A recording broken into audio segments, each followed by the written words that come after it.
no grabar.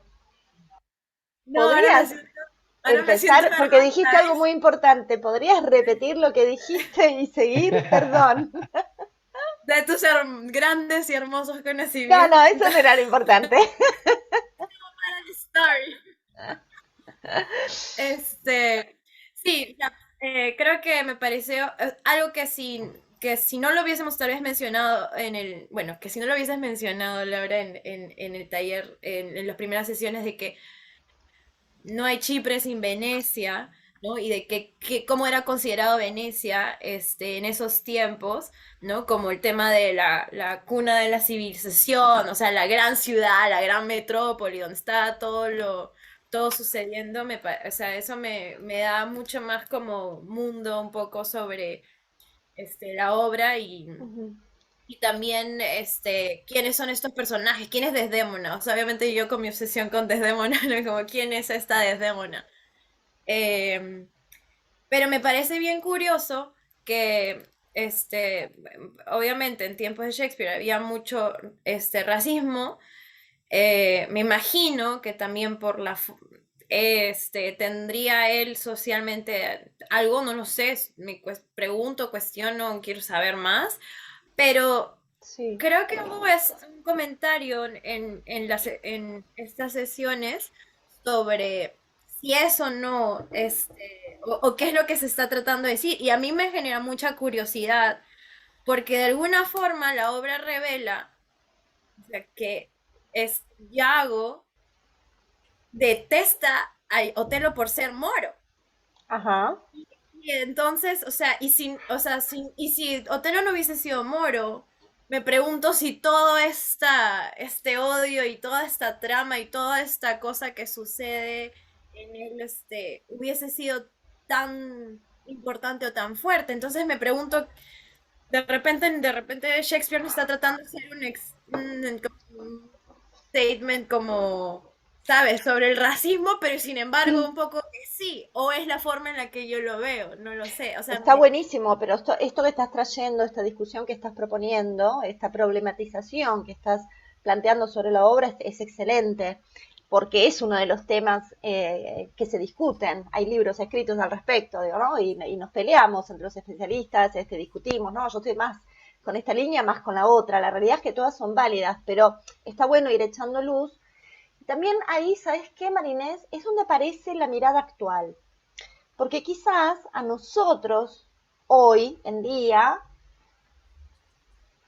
esta mirada sobre el racismo de Otelo, de Otelo como obra, ¿no? El racismo que tiene Yago, que expresa Yago, esta suerte de xenofobia que tiene él, porque no la expresa solo con Otelo, también la expresa con Casio, porque dice es un fiorentino, ¿no? O sea, es lo primero que dice de él.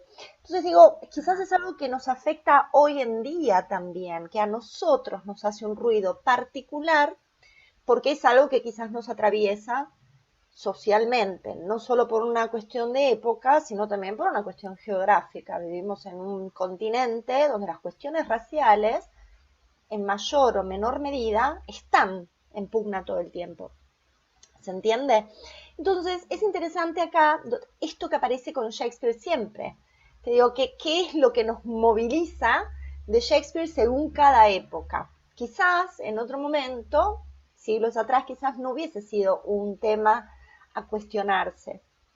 No lo sé, no estoy diciendo que no, digo que quizás sea así también. Digo, hay algo que es interesante siempre de poder revisar desde la mirada actual, porque nos lleva a eso, creo que eso es lo que lo hace tan fantástico, tan increíble como autor y casi como filósofo, podríamos decir, ¿no? O como sociólogo, no sé, como que ha ocupado muchos roles, ¿no? Desde la dramaturgia propone demasiados temas. ¿Qué opina el resto respecto de esto que acaba de plantear Marínez?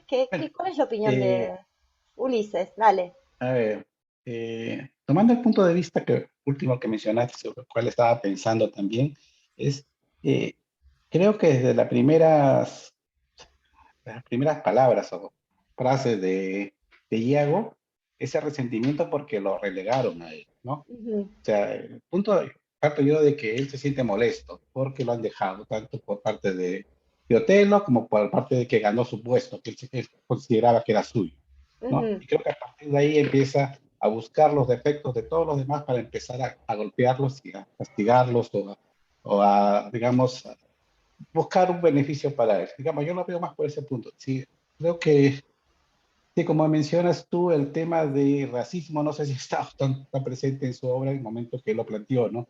Ahora lo vemos Ujú. así porque es algo que está en nuestro, digamos, nuestro día a día y en nuestro contexto actual. Ujú. Pero vamos, que yo plantearía de un poco del inicio, ¿no? O sea, ya él siempre ha estado de que desde el inicio plantea el problema, y creo que lo ha presentado así desde el inicio, pero bueno, es Bien, mi punto de vista. bien, perfecto, perfecto. Estamos planteando hipótesis, hipótesis de lectura, y eso está buenísimo. De eso se trata, Claro. hacer un análisis de obra. Sí, Marita. Sí, creo que con lo que dice Marinés, está buenísimo porque en la primera parte, cuando creo que sí, cuando Rodrigo habla con Yago, o Yago habla Ujú, con Rodrigo, da ujú. la impresión de que Rodrigo ya se está descubriendo, perdón, que Yago ya se está descubriendo, ¿no? Le da la intención de lo que él quiere, ¿no? Ajá. O sea, dice, está bien, yo soy su siervo, pero yo lo sirvo para servirme de él. No está Ujú. ya como que dándole indicios. Y también habla sobre el hecho de que cómo es que, como que a él le remuerde o le reaviva ese sentimiento de por qué el otro es Moro, ¿no? Porque él dice, si él no fuera Moro, capaz yo no estaría, ¿no? O sea, déjame encontrar, no sé por A dónde ver. estaba eso, pero acá dice, le sirvo para servirme de él, ¿no? Ujú. Ni todos podemos ser amos, ni a todos los amos podemos fielmente Ujú. servir, ¿no? Y después, por acá dice, y también, pues tan verdad como que tú eres Rodrigo, si yo fuera el Moro, no habría ningún Yago. Sirviéndole a él, me sirvo a mí mismo. Dios sabe que no actúo por afecto ni obediencia, sino que aparento por mi, ahí está, sino que aparento por mi propio interés al comienzo. Sí. Entonces, es como que también de entrada Yago se está eh, dando a conocer, pero también por algo, ¿no? No por gusto se está descubriendo, entre comillas, ante Rodrigo, ¿no? Creo, Ujú. no sé, ya lo veremos más adelante. Sí, acabo de encontrar exactamente la cita que acabas de mencionar. Sí, claro, hay algo ahí donde que se está develando una situación.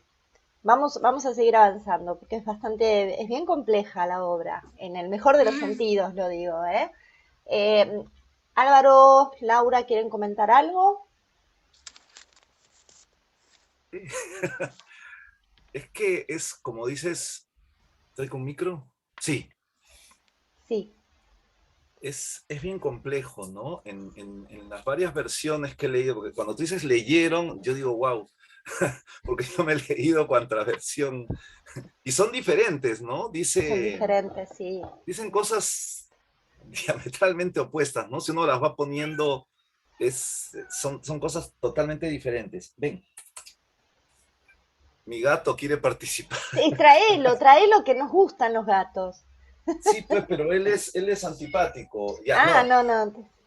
Entonces, es gato, o sea, él cuando quiere viene, Cuando cuando quiere, no. quiere, claro, eso es Sí, fantástico, son superiores, a mí me encanta. sí.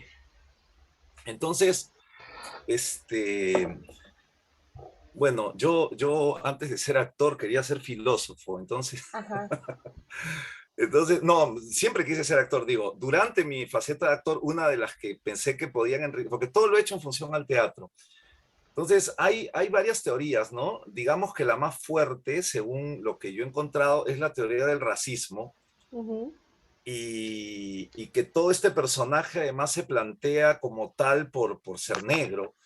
Y es un tipo de negro además, o sea, no es cualquier negro porque moros habían varios, pero no negros, o no Ujú. sé si tenían, porque en la actualidad vemos a veces personas que tienen rasgos de blanco, pero, no, por ejemplo, la veo a Marita, ¿no? A ti, que pueden ser ustedes dos, pero con el color negro, ¿no? Pero con su nariz, que no tienen las facciones. Pero a este sí dicen, mírale la bemba, creo, mírale los labios, Los labios algo así. gruesos, sí, sí, toda la Claro, o sea, descripción que hace, es un exacto, negro sí, sí. bembón, o sea, Negro como claro, corresponde, digamos. Flor de negro. flor de Hermoso. negro. Entonces, em, es gracioso porque en Argentina la gente que es un poco le dicen negro, ¿no? O sea, basta que sea un poco y dicen, vení negro. Negro, negro. A mí me Sí, dicen negra, negrita, negrito. Usamos yo a claro. mi marido le digo negro. Mi marido es es morocho de piel, así como Ulises. Y Ujú, es el negro, para todos es el negro, claro. ¿entendés? El negro, lo conozco hace muchos años, cuando éramos amigos le decían negro lindo, ¿no? O sea, y es todo el tiempo, pero sí nos decimos negrito, negrita, más allá de del color de piel, Claro, ¿eh? Lo usamos como algo afectuoso. claro.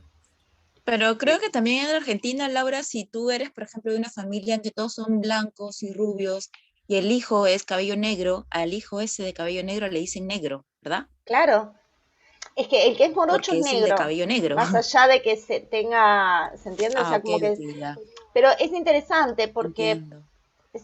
a ver, no vamos a hacer un estudio sociológico de qué sucede en la Argentina con el tema de la raza, porque nos vamos a estar un montón de tiempo, pero lo cierro rápidamente. Se usa el negro, negrito, negrita, negro, vení, che, negro, ¿cómo estás? Hola, negra, ¿cómo estás? Se usa todo el tiempo como algo afectuoso, más allá del color de piel, pero también se usa como algo peyorativo el negro de mierda, ¿no? O sea, más allá del color de piel. Eso también, ¿no? O sea, si vos, por ejemplo, formás parte, no sé, de un movimiento social que corta la calle, sos un negro de mierda para el que está del otro lado. No importa si tenés, si tu tono de piel es oscuro o no. También se usa de ese modo. Es bastante complicado de explicar, pero es así. Ajá. Ok, bueno, entonces, hay eh, algunos estudios, ¿no? Que dicen Ujú. que lo escogió negro para que justamente haga toda esta cosa, ¿no? Tan fácil de manipular, o no sé si fácil o si Yago, porque Yago para mí A es ver. el más grande, perdonen las chicas, pero bueno, más grande hijo de puta del teatro universal. O Sí. sea, no hay otro, para mí. No hay Ujú. mayor hijo de puta que Yago, ¿no? Y eso que hay varios, hasta Ricardo III, hay varios demonios, pero Yago no tiene nombre, ¿no? O sea, Bien. es la perfidia, la maldad, o sea, es un tipo. Entonces, la primera apunta que Yago es racista, pero como dice Marinés, pero como dice Ulises, también hay una parte, o sea, yo me hago una pregunta ya. Dale. Digo, si Otelo lo hubiera puesto a Yago, ¿no? En su posición original, no se lo hubiera dado a Casio, se hubiera dado toda esta, o sea, esa pregunta me hago yo, ¿no? Si lo hubiera puesto, se hubiera dado toda esta tragedia, o Yago feliz y contento y se acabó la cosa y no hay Otelo. No había forma de escribir Otelo porque Yago hubiera estado muy, digo Sí, yo, ¿no? O sea, porque, digo, me da el puesto y no voy a estar, joder, joder, es negro, es negro, es negro, porque ya antes lo tuvo el puesto y no hizo lo que luego hace. Entonces ahí hay una pregunta, ¿no? ujú, Ahí hay una pregunta. Pero hay dos teorías bonitas, interesantes, que no están muy sustentadas, que son una que sí aparece en la obra, que es que Yago puede suponer que Otelo se ha acostado con Emilia. sí, Y se dice en la obra. sí. Yo no soy de recordar partecitas como los evangelistas que dicen Mateo capítulo 18, versículo 16, Shakespeare escena 1, Sí. ¿no? Versículo Página tal. 16, Sí, línea tremendo. 12, ¿no? Yo tengo profesores que me decían, no, línea Sí, 12. sí, sí, sí, es tremendo. A mí me cuesta muchísimo también. A veces lo tengo que hacer, me lo tengo que anotar, porque si no quedo como que esta mina no leyó la obra, pero me cuesta también. Pero sí es cierto, hay una parte en el final, o sea, él argumenta, Yago argumenta esto de que se dice que en sus jardines, ¿no? Estuvo Otelo, y sobre el final cuando Otelo la maltrata y la trata de puta a Desdémona, que ya está completamente infectado, hay una escena en la que está Desdémona, Emilia y viene Yago, y Emilia le dice a Yago, esto es producto de algún tipo que le llenó la cabeza, esa misma clase de tipos que te llenaron a vos la cabeza, diciendo que yo me había acostado con él. Eso está en la obra. Y es Claro. interesante tener en cuenta ese dato No, no es también. casual. No, nada es casual en Shakespeare, Claro, nada. no es casual. Ahí está. Ahí está.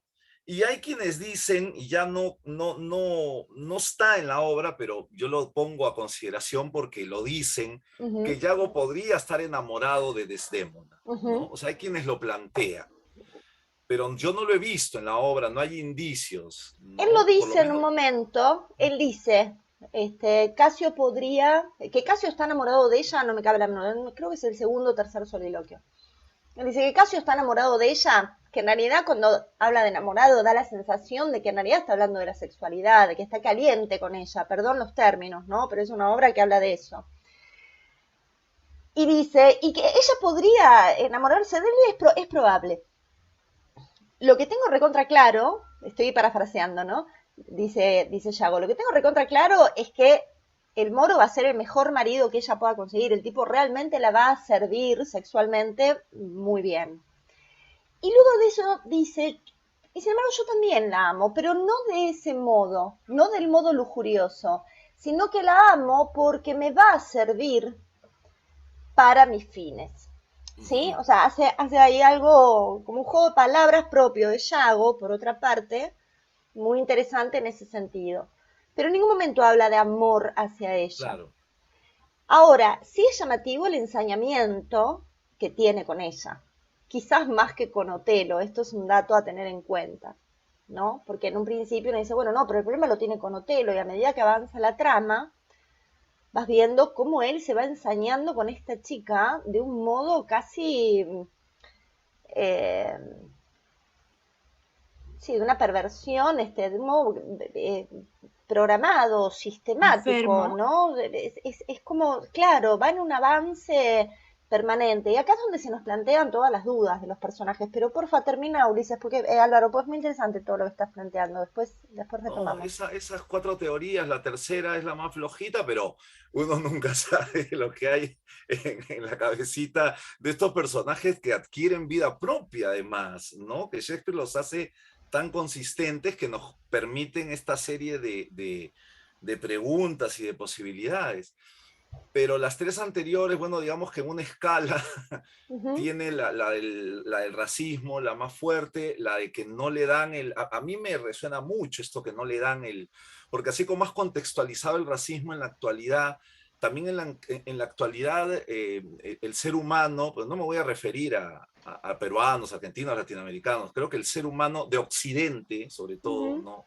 no conozco el Oriente mucho, lo estudio, pero, pero para meditar y eso, los chinos y los hindús, pero el Occidente ha demostrado mucha envidia, ¿no? Muchas ganas de que, mucha poca empatía por el éxito del otro, ¿no? Más Ajá. bien todo lo contrario, ese de jalarte, ¿no? Cuando yo no lo consigo, te critico. ¿Has visto la obra de fulano?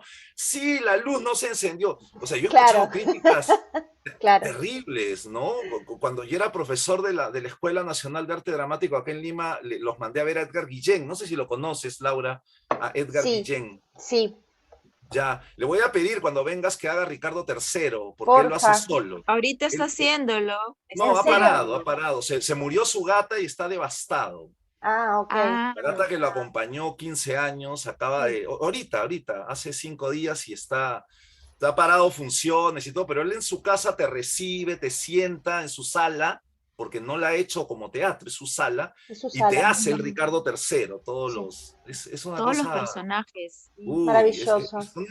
la experiencia, ¿no? En su totalidad. Pero bueno, entonces mandé a los alumnos a que lo vean, él hace Fausto, todos unipersonales, Ricardo III, esas son las dos que está haciendo ahora último, vacía, tiene 83 años Wow, y se tira una hora maravilloso, haciendo el Ricardo III todos los maravilloso, personajes. Y maravilloso. mis alumnos se quedan así, dicen, este señor tiene más energía que yo, me dice gente de 20 años. Sí, Se tira Entonces, una hora y se tira al piso oh también, literal. sí, sí. maravilloso. Bueno, lo que quería contar es que hay gente que me decía, el día que yo fui habló y se le cayó una salivita y me cayó en el zapato. Y, y yo digo, ¿y eso descalifica? O sea, esa es una crítica o Claro. sea, bueno, entonces yo creo que en Yago, volviendo a lo que nos une, yo creo que eso puede ser muy fuerte, ¿no? El hecho de que te descalifique la persona que tú amas. Ah, por ahí alguna teoría hay del homosexualismo de Sí, Chago, ¿no? Porque he esa para mí leído. es la más floja de todas. Hoy, ahí sí tengo que ser muy honesta. Y mira que el Ajá. tema de la sexualidad en Shakespeare y de la pansexualidad, él era pansexual, o sea, él tenía una mirada muy abierta sobre la sexualidad y por eso lo exponía tanto en sus obras. Es algo que a mí particularmente me interesa, sobre lo que he trabajado y sigo trabajando. Y sin embargo, en Otelo no lo veo. Es una obra que exuda testosterona. Uno puede hacer una lectura sobre eso y decir, bueno, quizás ese exceso de testosterona podría significar una suerte de erotismo entre varones, qué sé yo, pero no está explicitado en la obra. Eso está claro que no está explicitado. Sí, sí, sí, lo Eh, menciono solo porque ahí está, ¿no? Ahí hay quienes sí, teorizan el.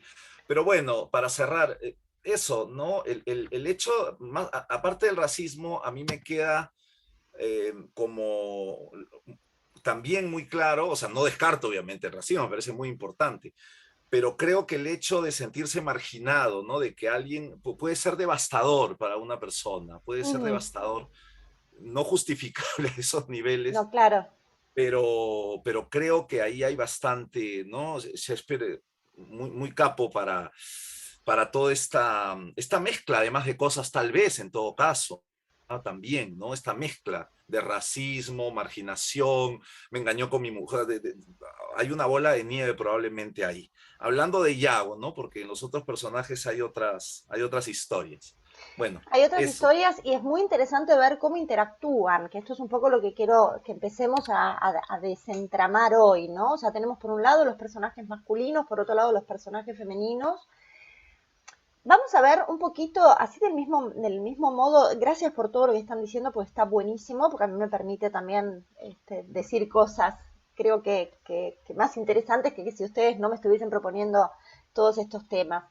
Pero vamos a hacer un datito así, digamos, como del mismo modo que estuvimos hablando de contexto, para que haya texto, en términos de en qué momento se escribe la obra, qué pasaba en Inglaterra, qué pasaba en la vida de Shakespeare, bla, bla, bla, bla. También está bueno entender el contexto de la obra por sí mismo, o sea, lo que es el momento o sea, el espacio de representación, esto que dijo Marinés, no hay Chipre sin Venecia, que es un dato importante de la obra, también entender cómo es ese Chipre en el que se produce esta historia. Chipre es una isla, empecemos por ahí. O sea, eso es toda una significación. Esto no está ocurriendo en la metrópolis, ¿sí? Sino que se aíslan estos personajes, van a un campamento militar. Fíjense que ustedes saben que Shakespeare prácticamente no escribía didascalias, las pocas que hay, inclusive se duda si fueron insertas por él o si fueron escritas por los editores luego, pero siempre se habla de en una ciudadela, ¿no? ¿Qué es una ciudadela? La ciudadela es en los fuertes antiguos, eran las distintas casitas, por así llamarlo, donde en uno se comía, digo, los militares, ¿no? En uno se juntaban para comer, en otro se juntaban para entrenar, en otro dormían, ¿no? Entonces, digo, ahí están viviendo estos personajes, no están en un castillo. Esto es importante también de tener en cuenta. ¿Por qué? Porque ahí ya hay una cuestión con la intimidad que está atravesada, ¿sí? No es lo mismo un matrimonio en un castillo que en una casucha de una ciudadela. ¿Se entiende? Por más que estén solos en esa casita, al lado hay otra casita, digamos, y son construcciones muy endebles. Eso en primer lugar. En segundo lugar, que es una estupidez, lo estoy diciendo, pero no es una estupidez, porque habla de cómo se producen los hechos y la rapidez y la facilidad que existiría para que se produzca el engaño, la infidelidad que trama, digamos, que construye Yago en su propia dramaturgia, ¿no? También entender esto, Yago es una suerte de gran dramaturgo, él está todo el tiempo construyendo la historia. Ahora vamos a hablar de eso puntualmente. Otra cuestión contextual a tener en cuenta y que tiene que ver con lo mismo es, este es un lugar de militares en el cual hay 3 mujeres, cada una de las cuales ocupan un rol muy específico. Son 2 de ellas esposas de militares de alto rango, y la otra es una cortesana, así la plantea Shakespeare en el reparto, ¿sí? En el Dramatis Personae la menciona como una cortesana,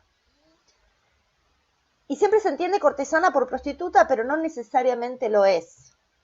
Que esto es importante de tener en cuenta, no necesariamente una cortesana es una prostituta paga o el concepto que se tiene de prostituta. ¿Por qué digo esto? Porque es interesante lo que va a pasar con Blanca y el imaginario que se construye sobre el personaje de Blanca a partir de los pocos datos que hay en la obra.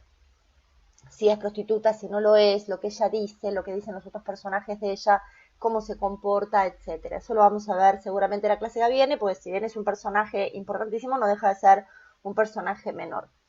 Ahora, Desdémona es una chica de clase alta, hija de un senador, veneciana, que se casa con este tipo y se va a vivir de pronto a un campamento militar, donde, como dije hace un rato, hay un exceso de testosterona.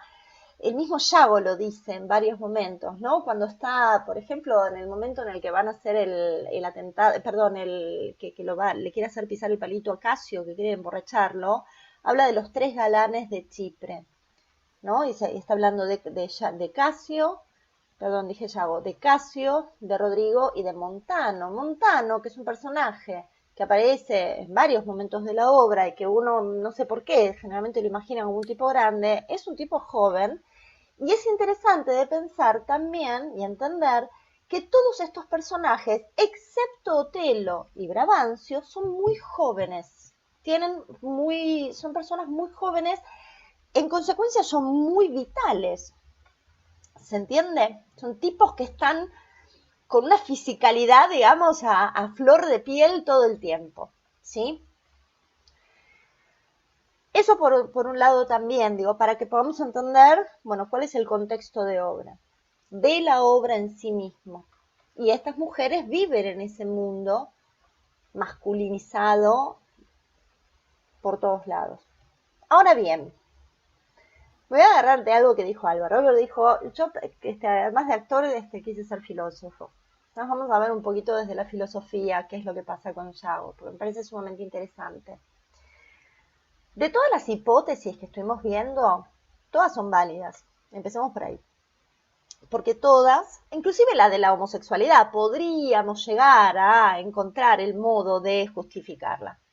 Pero las más fuertes, ¿no? O sea, el tema del racismo, el tema del cargo, el tema del engaño, que él haya sido engañado por su mujer con Otelo, y después inclusive lo sugiere respecto de Casio, son hipótesis válidas.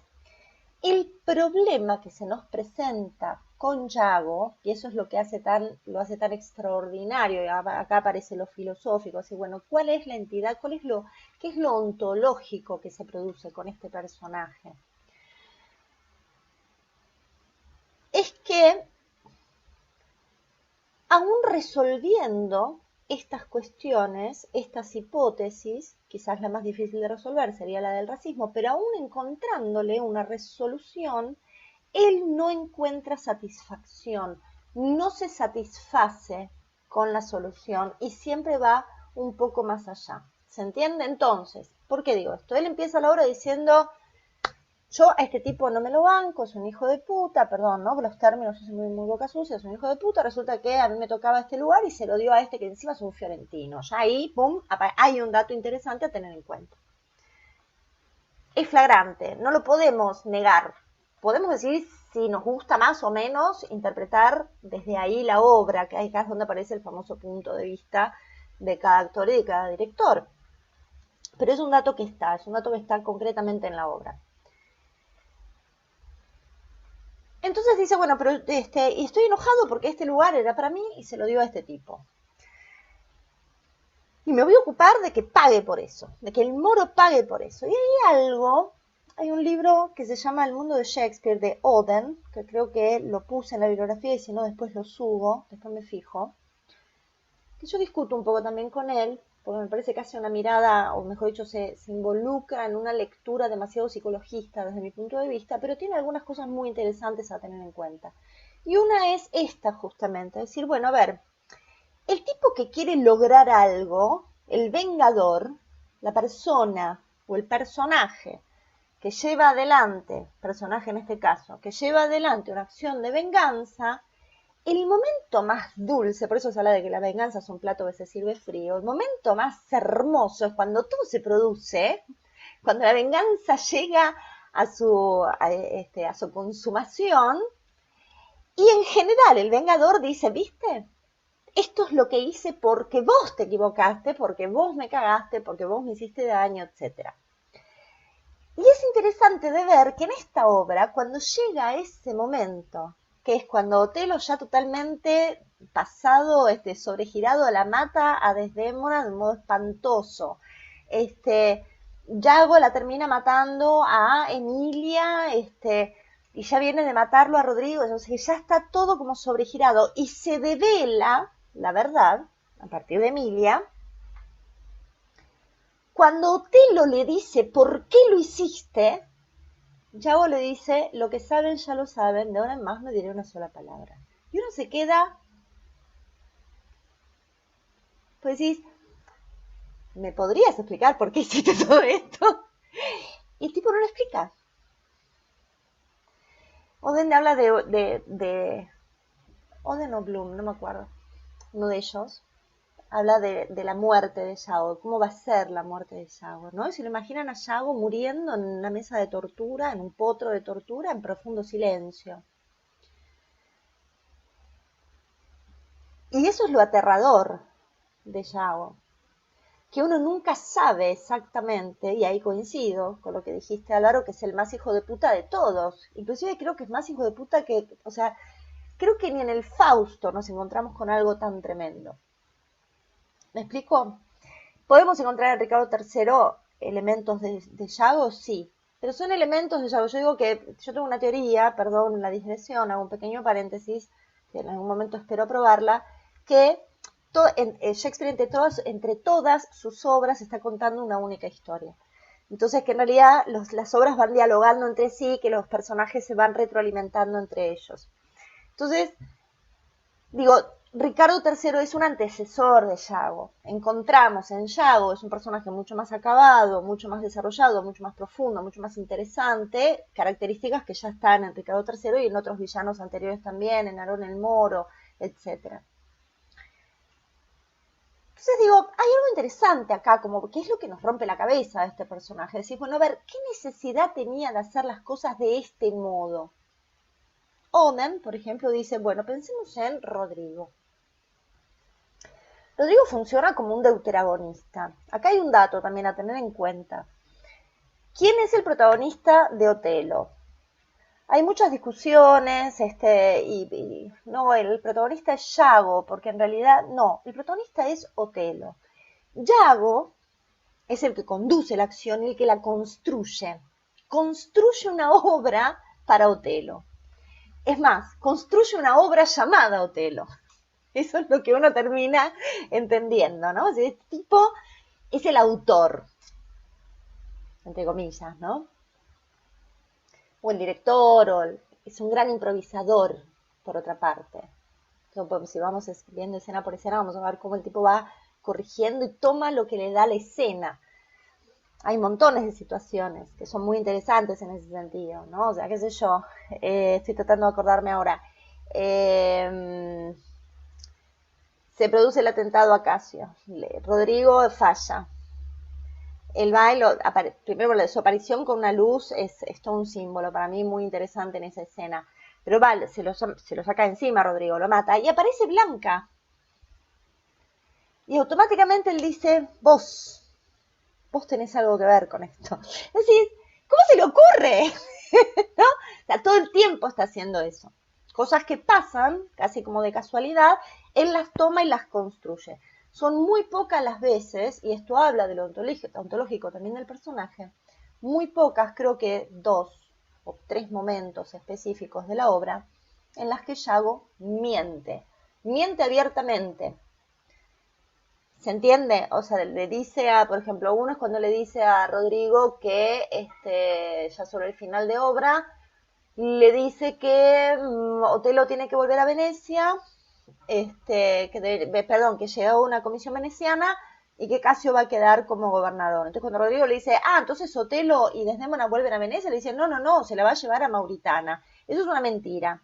O sea, eso lo inventa él en el momento y no hay ningún otro indicio en la obra. Y de esas hay 2 o 3. El resto de las cosas que dice Yago, y él lo dice en uno de los soliloquios, son verdades tergiversadas. Todo el tiempo. Y en uno de los soliloquios él dice, ¿pero quién puede llamarme villano si yo en definitiva estoy haciendo las cosas que corresponden para que a esta persona le vaya bien? Después de que lo convence a Casio de que vaya a hablar con Desdémona, ¿no? Para pedir su favor.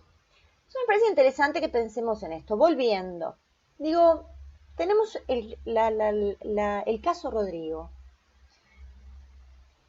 La obra empieza datazo, porque luego se repite, esto es parte de la estructura de la obra comienza en acción. Esto es una modernidad casi posmoderno, podríamos decir que es. O sea, la obra empieza en el medio de una conversación, en el medio de un diálogo.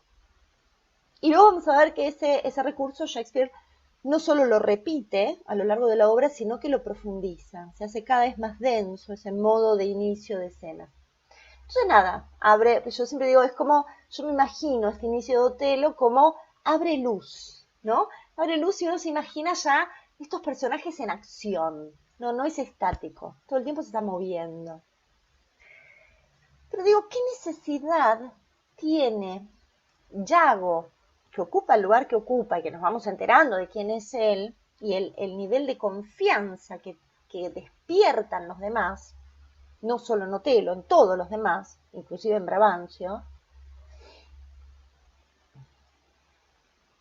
para tener que usar a Rodrigo del modo que lo usa y no solo usarlo, sino corromperlo del modo en el que lo corrompe.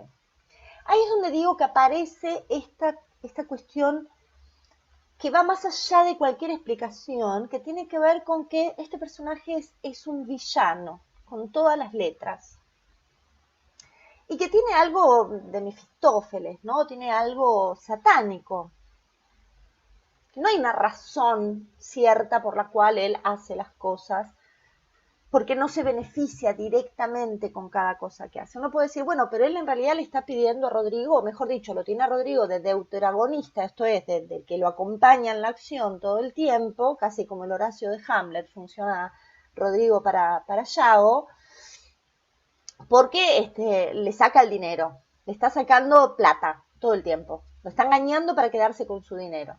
En primer lugar, no tenemos ningún indicio de que Yago sea una persona que necesite dinero, que esté en una situación apremiante económica. Es un tipo que tiene un buen cargo en una milicia. Este es un dato acá donde aparece lo contextual también. Venecia tenía un ejército pago. ¿Se entiende? No había una cuestión de nacionalismo. No tenía ejército, sino que le pagaba a gente para que trabajen como soldados. No por un sentido de nacionalismo, sino por una paga. Por eso Otelo es el general y un fiorentino viene a ser el nuevo lugarteniente. ¿Se entiende? Es más, hay un dato ahí que está en discusión en la obra.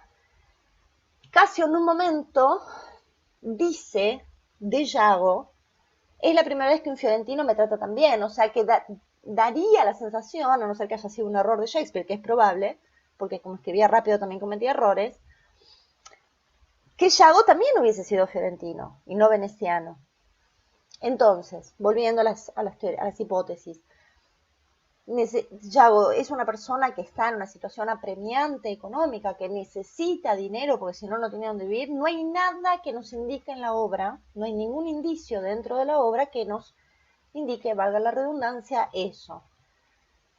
Sin embargo, él se va quedando con el dinero de Rodrigo y lo dice. Dice, yo me estoy quedando con esta plata y no se la quiero devolver. Prefiero matarlo antes que devolverle todo esto. Entonces ahí aparece la codicia.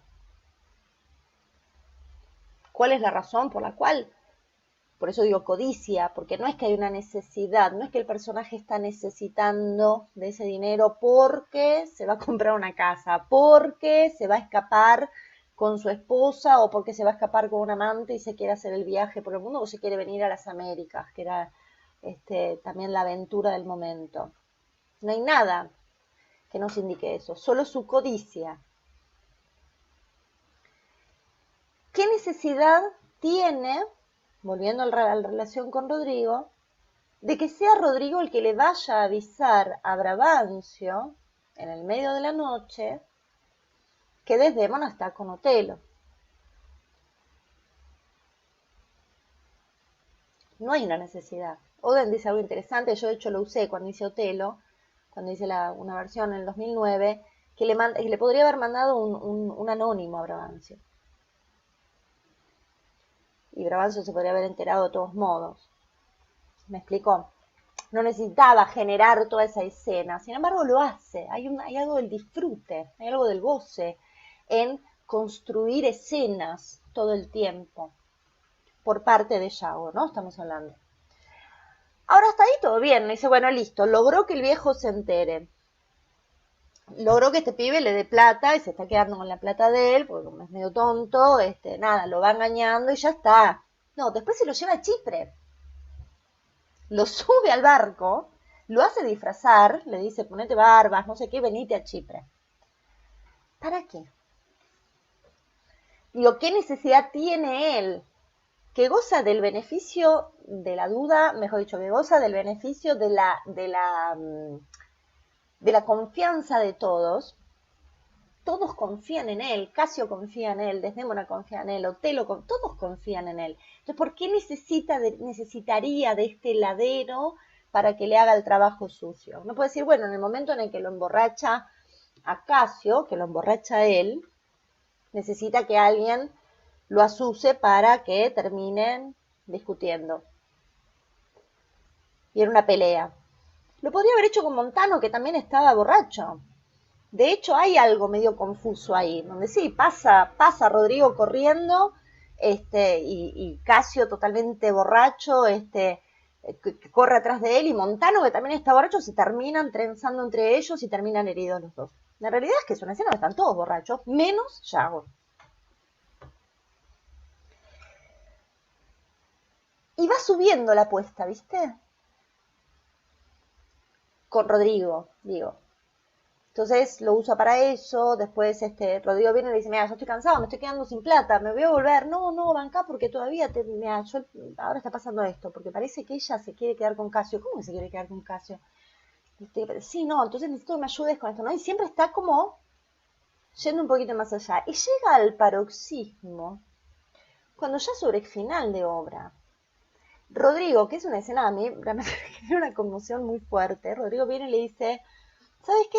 Yago, me acabo de dar cuenta que me estuviste estafando. Digo, acto 5 o acto 4, ¿no? O sea, sobre el final el tipo dice, me parece que me estuviste estafando. ¿Y sabéis qué? Estoy harto de que me estafes. Si sos un hijo de puta. Y el otro le dice, ajá, ¿y qué más? ¿Cómo que más? Le dice Yago. Parezco un profesor mío, tengo un profesor de maestría que hace así, se enfatiza y se le salen los... Y le dice, ¿y qué más? ¿Cómo que más? Todo esto, ajá, ¿y qué más? Encima lo boludea, perdón por el término, ¿no? ¿Cómo es que dicen ustedes en Perú que me gusta tanto? ¿Lo pasea? No, Lo ¿Lo huevea. chamullea? lo huevea, lo huevea, Lo huevea. lo huevea. Y en el medio de ese hueveo, le dice, hay que matar a Casio. Y dice, ¿vos me estás diciendo que yo mate a Casio? Sí, necesito que lo mates. Entonces uno se pregunta, ¿qué necesidad tenía Yago de convertir a Rodrigo en un asesino a sangre fría? Porque ya no es en el medio de una pelea, es esperarlo y cuando el tipo sale, lo matás. Y lo matás de este modo. ¿Y por qué digo qué necesidad tenía? Porque en una escena anterior, o dos, Otelo le dice, que en 3 días, que de acá a 3 días Casio no viva, o sea, le está dando la orden. El general le está dando la orden a Yago de asesinar a Casio. Entonces, si Yago va y lo mata, está cumpliendo una orden de su superior. Entonces ahí es donde aparece esto que es tan interesante del personaje, pues digo, realmente lo corrompe, lo lleva, lo corrompe en términos casi biológicos, ¿no? Uno parecería como que el personaje se va pudriendo, el personaje de Rodrigo, ¿no? O sea, como que se va corrompiendo en carne y espíritu. Y eso es lo que le genera goce o placer, para mí goce, antes que placer, a Yago. Esto de ver la destrucción del otro, de ser el artífice de la destrucción. El caso de Rodrigo es tremendo, porque es un chico rico, medio timorato, medio que ya Braván se lo sacó cagando, eso nos enteramos al principio, le dice, ya te dije, no quiero que seas vos, que no salí de acá. Es un pibe que no, ni siquiera, evidentemente ni siquiera debe ser guapo, nada. Hasta uno se lo imagina casi adolescente, por sus acciones y por su credulidad, le cree todo, ¿no? Y él lo va destrozando, lo va destruyendo, pero de un modo paulatino, sistemático, permanente, constante, hasta matarlo. Lo terminan matando. Y es interesante porque acá aparece lo religioso en la obra. Recuerden que esta obra se escribe en un momento donde la religiosidad estaba muy a flor de discusión todo el tiempo. Entonces, haciendo una comparativa intraludus, ¿no? O sea, dentro de la obra, del mismo modo que Otelo le dice a Desdémona, o dice, mientras Desdémona está durmiendo, que no va a matarla si ella todavía no se confesó, porque no quiere matar su alma, sí su cuerpo pero no su alma, y él no haría eso. Uno tiene la sensación, o podría tener la sensación, de que Yago mata a Rodrigo físicamente, pero también le mata el alma, en términos de religiosidad, ¿no? De aquellos años, o la religiosidad en sí, ¿no? O sea, el tipo muere en pecado, Rodrigo, después de haber intentado matar a otro, después de haberse corrompido de todos los modos habidos y por haber. Y eso, insisto, es lo que aterra de Yago. Harold Bloom dice algo muy interesante al respecto. Él dice algo así como que Yago es un personaje que nosotros tenemos que tener la sensación, como espectadores, cuando lo vemos en escena, que es cuando se produce la obra, que si no lo que tenemos es un texto, nosotros tenemos que tener la sensación de que si ese personaje se baja del escenario, es capaz de pulverizarnos a cualquiera de nosotros en un solo movimiento. Y yo justo la semana pasada fui a ver, que creo que les conté que fui a ver la Otelo de Chamber Buendía, que está en clave de clown, y sin embargo, el Yago, hay un momento en el que yo me puse en esa posición de a ver qué siento con esto, con lo que está haciendo este actor respecto a este personaje, y realmente sentí eso. En un momento dije, si este tipo baja, a mí me daría un poco de miedo que baje de escena, por cómo los construye, porque eso es el personaje, y aparte, bueno, estaba muy bien interpretado. Entonces acá es donde todas las hipótesis, hay dos modos de verlo. O se caen todas, y vos decís, no, en realidad no hay ninguna razón por la cual Yago hace todo esto, o hace todo esto por todas estas razones y más también. ¿Se entiende? De cualquiera de los dos modos, es el más villano de todos los villanos. Eso es indefectible, eso es algo. Y aparte sí, aparece en esta obra por primera vez. Shakespeare juega de manera muy expresa, iba a decir jugada, pero jugar, ¿no? de manera muy expresa, muy certera, juega en la construcción o con la construcción de un personaje llamado Siniestro, que se considera el personaje siniestro, el personaje que conduce el destino trágico o el destino, la desdicha del otro, produce la desdicha del otro. ¿Y por qué digo que pasa en esta obra? Muy especialmente, y no inclusive en las otras del mismo periodo. Tenemos villanos en las otras obras del mismo periodo. Tenemos un Claudio en Hamlet. Tenemos un Edgardo en Rey Lear.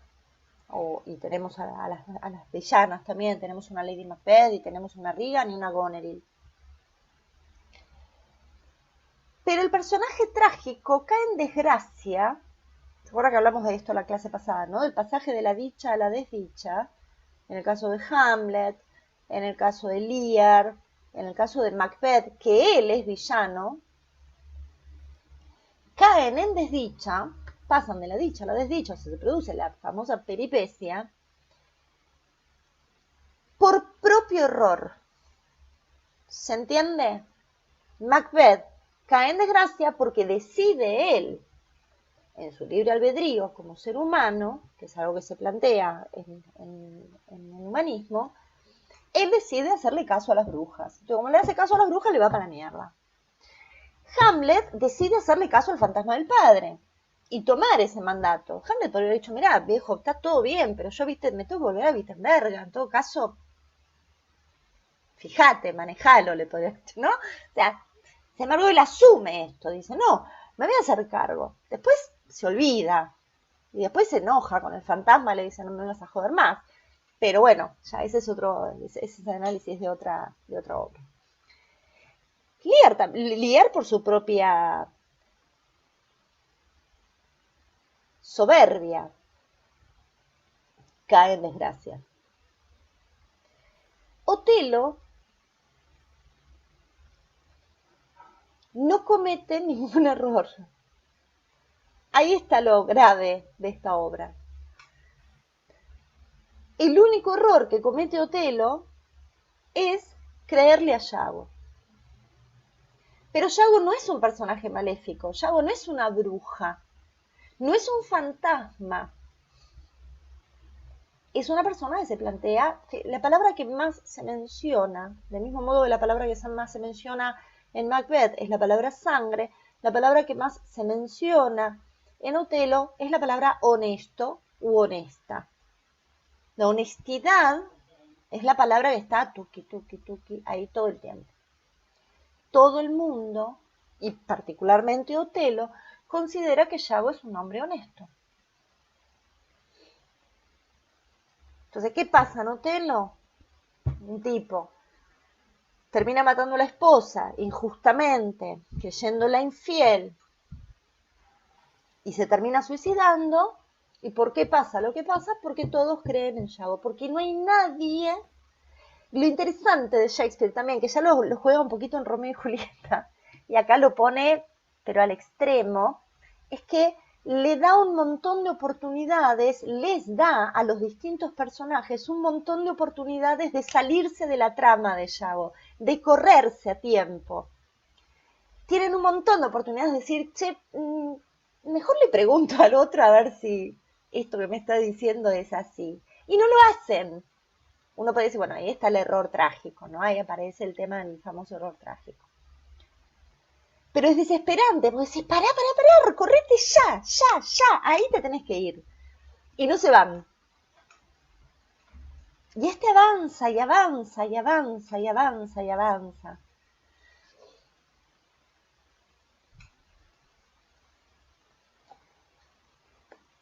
Y también Otelo se termina convirtiendo en un ser despreciable. A mí algo que me impresiona mucho, más allá del asesinato, que es una escena tremenda, tremenda, tremenda. La composición de esa escena para mí, creo que está escribiendo Marita. Sí, claro, todos creen en el lobo vestido de oveja, claro que sí. Como el que dirige la orquesta, Iago no está borracho. Claro que sí, Iago siempre se está corriendo a esos lugares. Es muy interesante porque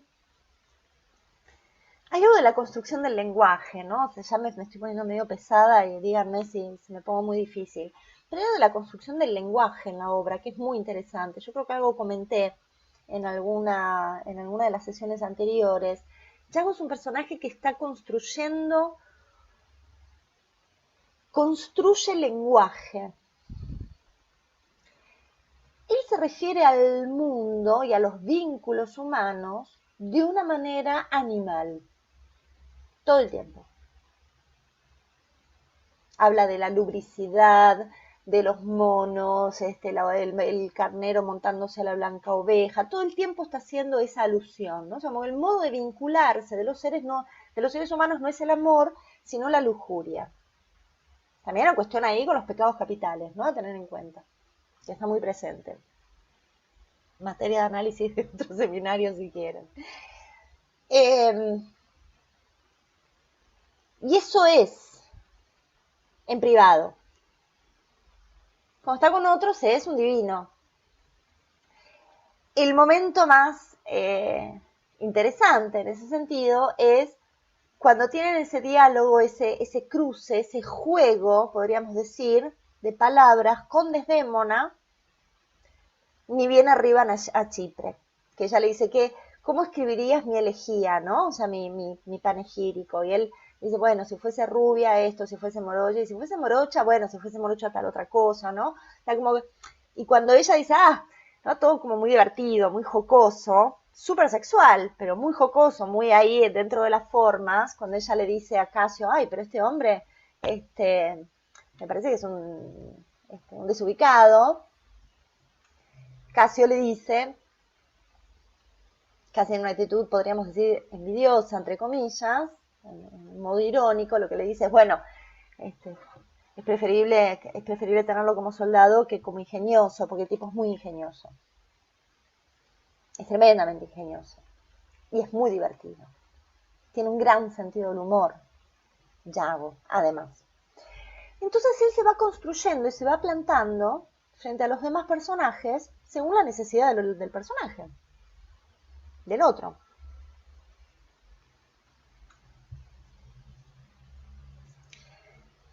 Pero cuando está solas o cuando es honesto, entre comillas, cuando dice, aparece esta cosa de este lenguaje, insisto con esto, animal.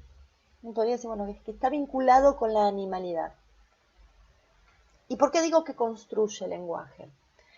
Porque el resto de los personajes, Otelo específicamente, que es su presa, clarísima, va infectando su lenguaje. A medida que avanza Otelo, que es un personaje que se maneja discursivamente, Shakespeare lo construye desde el eufemismo permanente, un tipo que hace una vez más aburrido, es un embole cada vez que habla, ¿viste? Porque da 25.000 vueltas para decir algo. Se va haciendo cada vez más brutal en el discurso. En ese sentido, paréntesis, es muy interesante, ya lo he comentado, pero lo voy a traer de nuevo, porque me parece importantísimo, como dato complementario para tener, esto que construyó Giuseppe Verdi en la ópera Otelo respecto de el motivo musical de Yago, que va infectando los motivos musicales tanto de Otelo como de Desdémona, puntualmente el de Otelo. Entonces hay una comprensión simbólica que hizo Verdi respecto de esta infección de lenguaje, y él la pone en el lenguaje musical. Entonces cuando Otelo se encuentra con Desdémona, cuando llega Ludovico, y le dice, llega Ludovico y Graciano, y le entregan la carta, y Desdémona los atiende, y dice, oye, ¿qué tal? ¿Y cómo está todo?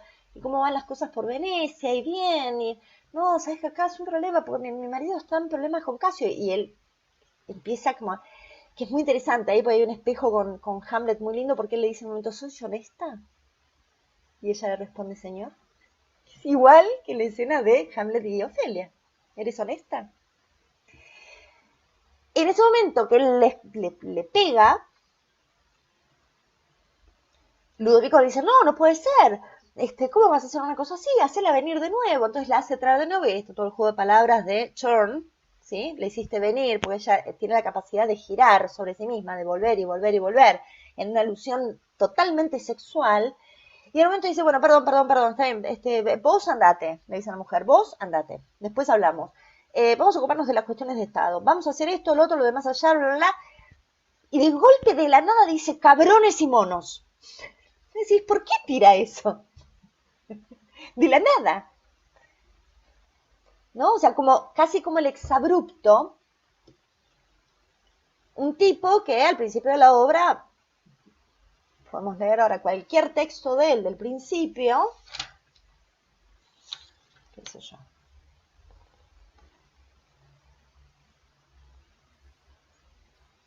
¿Sabes, Yago, que si no amara a la gentil Desdémona, no aceptaría que mi libre condición fuera restringida y circunscripta ni por todos los tesoros del océano? O sea, un tipo que habla así termina diciendo, cabrones y monos, de la nada.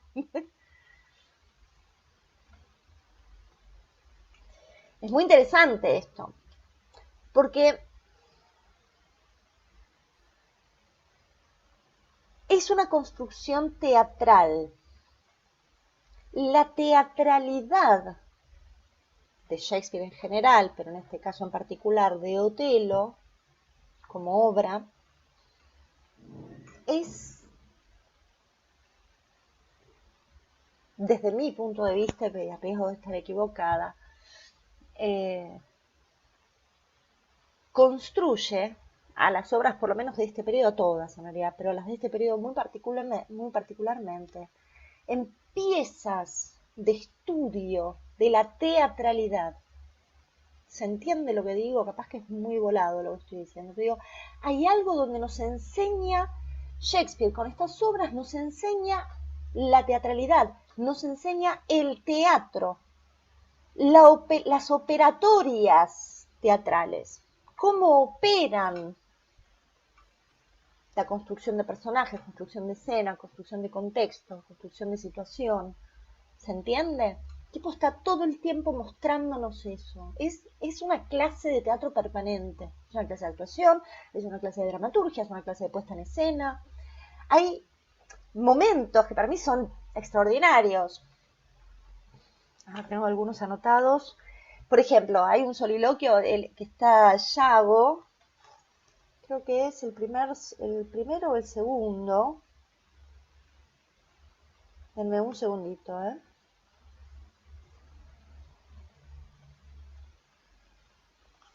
El primero, el primer soliloquio, escena 3 del acto 1, me lo tuve que anotar. Está con Rodrigo, que viene de ese texto maravilloso donde le dice echa dinero en tu bolsa, ¿no? Echa dinero en la bolsa, echa dinero en la bolsa, ¿no? Es que circular el texto ahí, fíjense qué interesante también, ¿no? O sea, como que lo va envolviendo, ¿no? Le dice algo y vuelve con ese texto y vuelve con ese texto, como es casi como una construcción circular. Entonces le dice, bueno, haz dinero, te lo he dicho, la causa está arraigada en mi corazón, tú tampoco careces de razón, seamos aliados en nuestra venganza contra él. Si tú no puedes hacerlo cornudo, lo mismo será un placer para ti y para mí será una diversión. Hay muchos acontecimientos en el útero del tiempo que saldrán a la luz. Una alegoría maravillosa también, ¿no? Vamos, en marcha y gana dinero. Hablaremos más de esto mañana. Adiós, Rodrigo. ¿Dónde nos encontraremos en la mañana? En mi alojamiento. Me reuniré contigo temprano. Vete ya. Adiós. ¿Me oyes, Rodrigo? Sí. Venderé todas mis tierras. Esta es la dinámica. Y de golpe Yago dice, de esta manera, utilizo al tonto para aumentar mi bolsa. Digo, bueno, eso es una clase de actuación. Ahí hay un cambio de tono. Acá hay actores y veedores de teatro, grandes espectadores, que nos podés identificar esto que estoy diciendo, Ulises, cuando me decís, claro, como actor y vos como espectador, eso lo vas a capturar inmediatamente. Y el texto me lo está dando, no es que yo porque soy actriz me doy cuenta, el texto solo te lleva a ese lugar. Por eso digo que es una construcción de la teatralidad extraordinaria. Lo mismo sucede cuando Otelo le pide el pañuelo a Desdémona. El tempo de la escena el tempo del texto se traduce prácticamente como un acto sexual que tiene su clímax.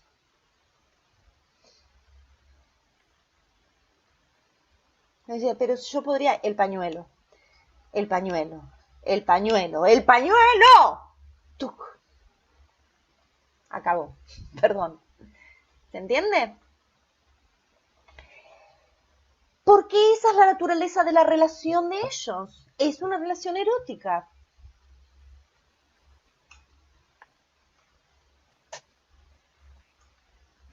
Entonces es muy, muy maravilloso que podamos revisar estas cosas y divertirnos y subrayar. Les muestro mi libro. Esto está, no sé si lo ven, la cantidad de... Ya me compré otro porque ya lo tengo tan escrito que no tengo que ir haciendo, agarrar otros, ¿viste? El otro lo tengo iluminado, bueno, depende del laburo que haga con cada... Digo, y está buenísimo decir, mira qué interesante esto que está diciendo acá.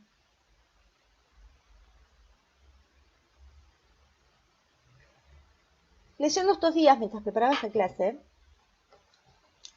así como comentaba Álvaro que estaba viendo las distintas teorías que se plantean, también fui leyendo algunas cosas que las vamos a ir viendo más adelante también, ¿no? Porque esto no termina hoy. No, hoy no terminamos con Otelo. Respecto de si de alguna manera también la caída de Otelo como personaje, el modo en el que cae, no vendría a significar, o sea, esto es más filosófico, pero si no vendría a significar de algún modo también la caída del cristianismo en Inglaterra, por lo menos. Y esto no es menor, y no es que me ponga pesada con lo religioso, sino que eso era el tema del momento. Entonces hay algo ahí a tener en cuenta. ¿Se acuerdan que yo les comenté, creo que fue la clase pasada o la anterior, cuando estábamos hablando de Rey Lear, que Jan Cott menciona a Lear como el nuevo libro de Job, ¿no? El nuevo libro de Job, que es uno de los libros del Antiguo Testamento. Bueno, en Otelo tiene un texto que es un copy-paste del libro de Job, que habla de los tormentos de Job, y él los asume como propios, ¿se entiende? Entonces es muy interesante de pensar esto también, qué es lo que está construyendo Shakespeare en una Inglaterra, acá volvemos al contexto ya de época y no de obra, en una Inglaterra que en el reinado anterior, en el reinado de Enrique VIII, se había traducido la Biblia al inglés. Entonces la gente leía la Biblia o la escuchaba en su propio idioma, no en latín. Entonces tenían registro de estos textos, ¿se entiende? Inclusive el Populum tenía registro de estos textos. Me parece que es un dato interesante para que lo tengamos en cuenta también en algún momento. Después el personaje de Emilia, que a mí me intriga y me inquieta, esa es la palabra. Es un personaje que me inquieta. Porque uno puede decir, bueno, pero ¿por qué calla? ¿Por qué calla como calla? Y luego habla como habla, ¿no? O sea, como ahí hay una construcción también del personaje que es interesante. Porque la presentación que nosotros tenemos del personaje, cuando llegan a Chipre, Yago dice, ante el beso de Casio dice, le voy a dar un beso. Yago dice, bueno, si a vos te dice los labios como a mí me da con la lengua, ¿no? Como que le habla todo el tiempo y todo el tiempo lo reclama. Y Desdemona dice, pero si la pobre casi no habla. Así se nos presenta el personaje callado y la gente hablando de ella. Y luego hay una escena en la cual Desdemona dice, está con ella, y le dice, estoy desesperada con esto de haber perdido el pañuelo, no sé qué hacer. No sé qué hacer, no sé dónde lo pude haber perdido.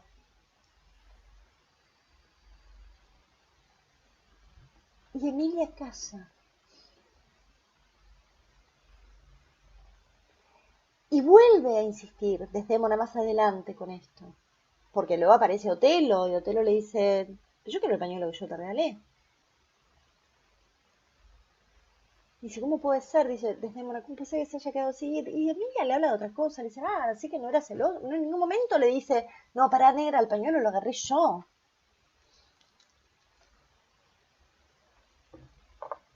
Siendo testigo de que el tipo se está poniendo loco con esa situación. Y después habla. Y se convierte en un mar de palabras. Es un personaje enigmático. Yo tengo un texto, tengo un libro, que después, si quieren, aunque sea les voy a escanear esa parte, porque es un libraco así, de Stanley Wells, que se llama Shakespeare, Sex and Love, que habla bueno, sexo y la relación entre el sexo y el amor en las obras de Shakespeare, ¿no? O sea, que no siempre van de la mano, es más, es como que suele separarlo él, ¿no? De alguna manera, es bastante interesante la hipótesis que él plantea. Pero bueno, respecto a Emilia y a Desdémona y a la relación de ellas con sus respectivos maridos y la regla que existe, ¿no? Social y moral de estas tres mujeres, ¿no? Desdémona en lo alto de la regla, Emilia en la mitad y Blanca en el último estrato. Stanley Wells dice algo interesante, que es que este personaje daría la sensación, y estas son cosas que Shakespeare suele hacer, daría la sensación de que en algún momento Shakespeare la revisó, o que en algún momento, más allá de la línea de acción y de discurso que tiene el personaje, Shakespeare en un momento toma al personaje para usarla como propia voz. ¿Se entiende lo que estoy diciendo?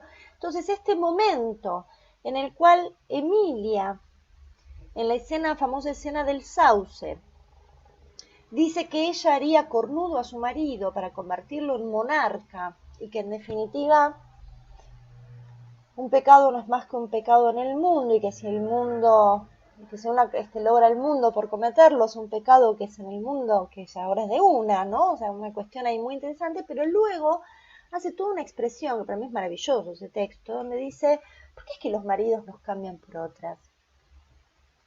Es por esto, es por lo otro, por lo demás allá, ¿no?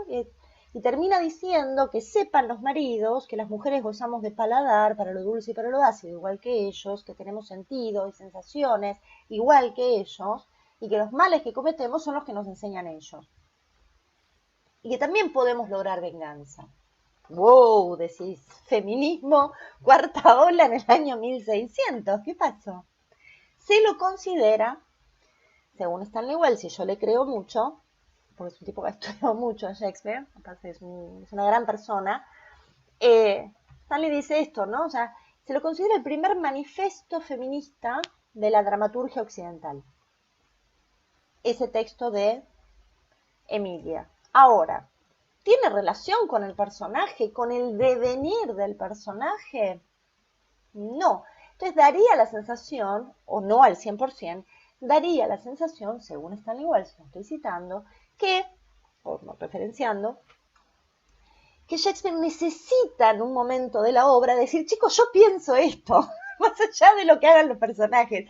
Casi como que hay un momento de catarsis personal, uno podría pensar, donde Shakespeare dice, más allá de lo que haga esta mina, que le dio el pañuelo al marido que es un hijo de puta, que vio como el marido de la otra vino y le pegó, y eres incapaz de decirle que el pañuelo se lo quedó ella, etcétera. Hay un lugar donde, chicos, háganse cargo de que las mujeres también sienten. Es interesante pensar esto, porque esto lo está escribiendo un varón. Si este texto lo hubiese escrito Hannah Arendt, si este texto lo hubiese escrito George Sand, si este texto lo hubiese escrito Simone de Beauvoir, estaría fenómeno y no nos sorprendería, pero lo escribió William Shakespeare. ¿Se entiende? Y ahí es donde decimos, pará, ¿qué onda? Y después de ese texto,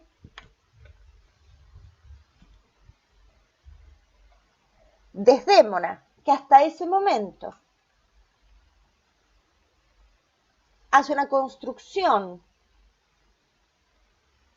de aceptación de destino, funciona un poco como Cordero de Dios, cuando Otelo le dice, anda al cuarto, ella automáticamente le dice a Emilia, poné las sábanas de la noche de bodas. Ya está jugando el ritual de su propia muerte. Ella va al dormitorio casi sabiendo que esto es lo que va a ocurrir. Esa también es la tonalidad de esa escena.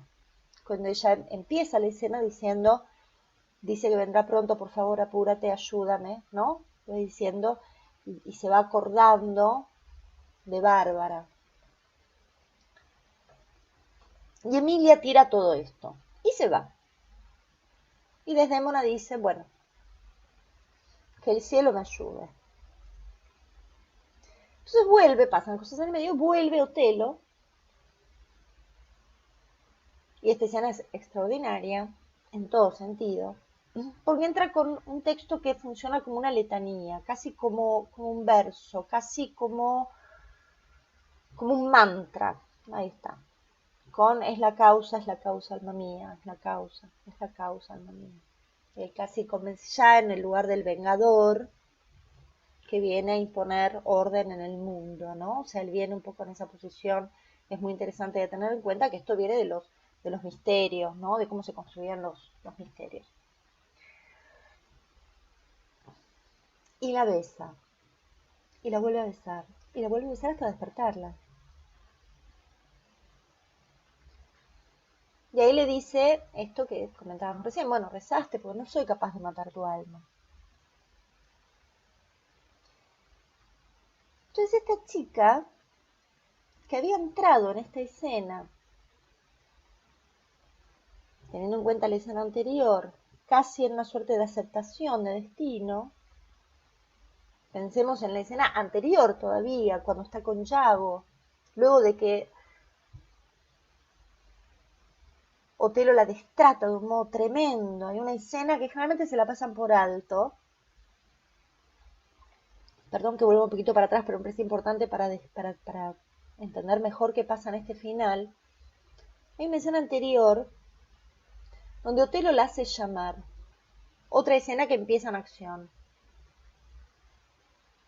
Empieza la acción con Otelo y Emilia, Otelo diciendo, entonces no viste nada.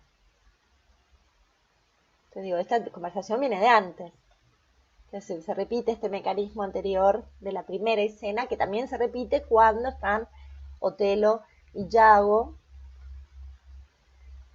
que empieza con una pregunta la escena, ¿no? Que Yago dice, Otelo le dice, Yago dice, ¿te lo estás imaginando? Como que vienen ya hablando de esto. Bueno, en esa escena en la que está con Desdémona, él la interroga. Le dice, ¿nunca viste nada? No, nunca vi nada. Pero nunca te mandó a buscar el pañuelo, los guantes, nada. No. Te dice, bueno, anda a buscar a Desdémona y quiero hablar con ella. Y a solas, o sea, al espectador, le dice, no, me debe estar mintiendo. Ya está totalmente infectado, ya no le puede creer. Emilia está diciendo la verdad, y sin embargo ya no le puede creer. Y viene Desdémona. Y ahí él la empieza, le dice, mírame a los ojos. Como si él quisiera encontrar algo en ella que le permita volver a sentir o volver a descreer de esa supuesta infidelidad. Y Otelo llora en esa escena, llora. Y la trata a Emilia, pensé que se me había cortado internet, la trata a Emilia como dueña, la trata de dueña, la trata de housekeeper, ¿no? Le dice en un momento, o sea, como de portera, de portera del burdel, ¿no? O sea, le dice, bueno, andá y cuidá la puerta. Y después le tira plata. Dice, mamá, le tira unas monedas. Y la trata de puta a su esposa.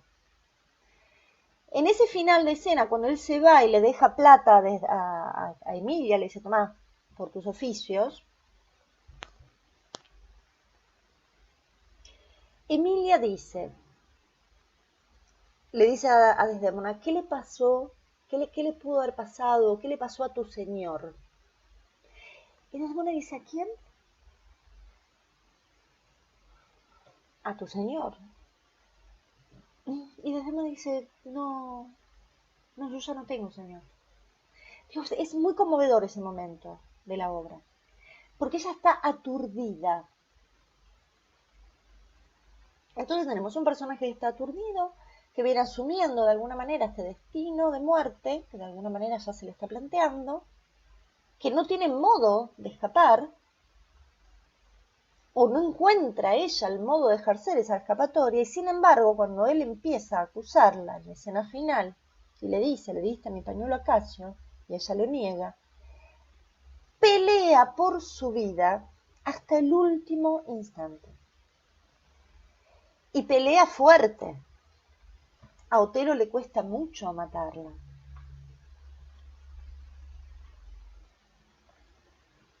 Es una escena desgarradora, justamente por eso.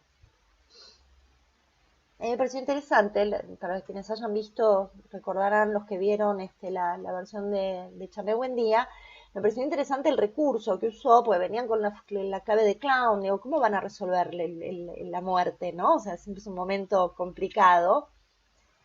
Y cómo la despoetizó.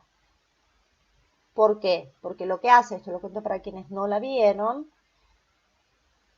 el director de la obra usa un recurso que es una cámara en escena, que cada tanto plantea algunos primeros planos de Yago, sobre todo en algunos momentos de la obra.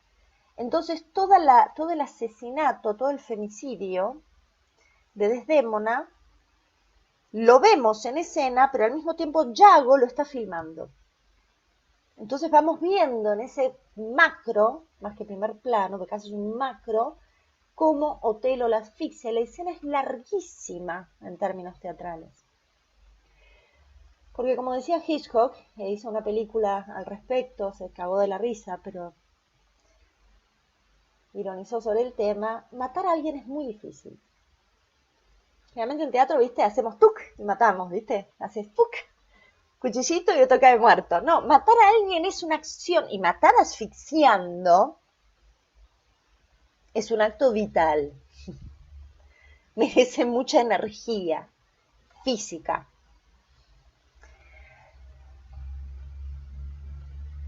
Y ahí entra, pues yo digo que aparece lo despreciable de Otelo y cómo se corrompe el personaje también, voy echando entre una cosa y otra, ahí aparece esto de que el acto es interrumpido de algún modo por los golpes a la puerta de Emilia, que es la que luego vomita toda la verdad. Y acá aparece lo despreciable de Otelo, porque Otelo se asusta frente a eso.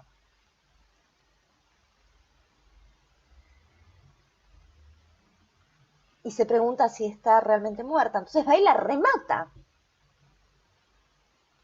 Otro dato que en general no se ve en las puestas. Él vuelve y la termina de matar para que no quepan dudas. Y así todo, como se produce la urgencia escénica, porque tiene a la otra que le está golpeando la puerta y le dice que quiere entrar, él cubre el cadáver. Entonces fíjense cómo esta obra y este personaje de Otelo, que dice palabras como las que leí hace un minutito, ¿no? O sea, que habla con esa cuestión tan eufemista y tan romántica o romantizada, podríamos decir, y tan pomposa, termina convirtiéndose en un ser tan vil. Shakespeare lo pone en escena de ese modo, al punto que termina escondiendo el cadáver de la mujer, para que no lo descubran. Y ahí es donde Shakespeare después, para mí, ya llega al máximo de su genialidad, que es que ya está Desdémona muerta, entra Emilia, Desdémona está escondida, el cuerpo de Desdémona está escondido, Desdémona está muerta. Esto es importante tener en cuenta porque él no solo la mata de una manera larga y dolorosa, sino que luego la remata antes de que entre Emilia. Y acá sí me voy a poner como el profesor de Álvaro. con la línea, ¿no? ¿En qué línea? Desdémona muere en la línea 85. Esto no es para hinchar, ¿eh? Y en la línea 122 habla. Y dice, morí falsamente. Y Emilia dice, ¡es Desdémona! ¡Corre la cortina! Sí, soy yo, morí falsamente. ¿Quién te hizo esto? Nadie. Yo misma. Cuida mucho a mi señor. Entonces dice, ¿revivió? No, no revivió. La muerta habla, chicos. Ni siquiera es el alma. Shakespeare hace hablar a un muerto. Es extraordinario. Porque ontológicamente no es lo mismo un fantasma que un cadáver.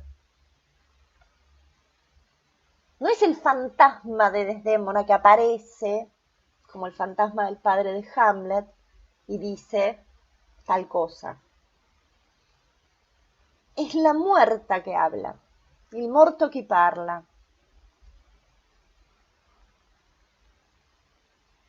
Y que además, desde la muerte, perdona. Entonces es como, bueno, chao, chicos, ya no hay modo. Con esta chica no hay modo. Y luego viene todo este final, que es inquietante, de mínimas inquietante. Porque bueno,